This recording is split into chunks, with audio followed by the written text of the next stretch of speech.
Visual media, അത് cinema ആയാലും games ആയാലും യൂട്യൂബ് വീഡിയോസ് ആയാലും റീൽസ് ആയാലും ഒക്കെ അത് കാണുന്ന ആളുടെ ബിഹേവിയറിനെ സ്വാധീനിക്കുന്നത് രണ്ട് മൂന്ന് രീതികളിലാണ്.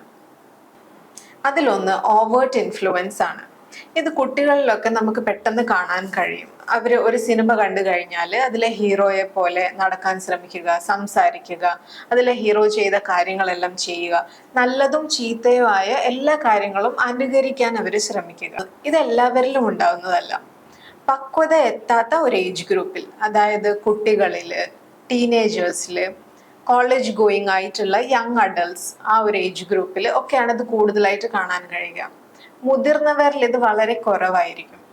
സിനിമയ്ക്ക് ആളുകളുടെ ബിഹേവിയറിൽ മാറ്റങ്ങൾ വരുത്താൻ പറ്റുമോ എന്നുള്ള ചർച്ച കൂടുതൽ ചുറ്റിപ്പറ്റി നിൽക്കുന്നത് ഈ ഓവേർട്ട് ഇൻഫ്ലുവൻസ് ഉണ്ടോ ഇല്ലയോ എന്നുള്ള ഒരു ഡിബേറ്റിലാണ്. എല്ലാ ഏജ് ഗ്രൂപ്പിലുള്ളവരിലും എല്ലാ സാഹചര്യങ്ങളിലുള്ളവരും ഇത് ഒരുപോലെ അല്ല എന്നുള്ളത് കൊണ്ടാണ് ഇതിന്റെ മേൽ ഇത്രയും ഡിബേറ്റ് നമ്മൾ കാണുന്നത്.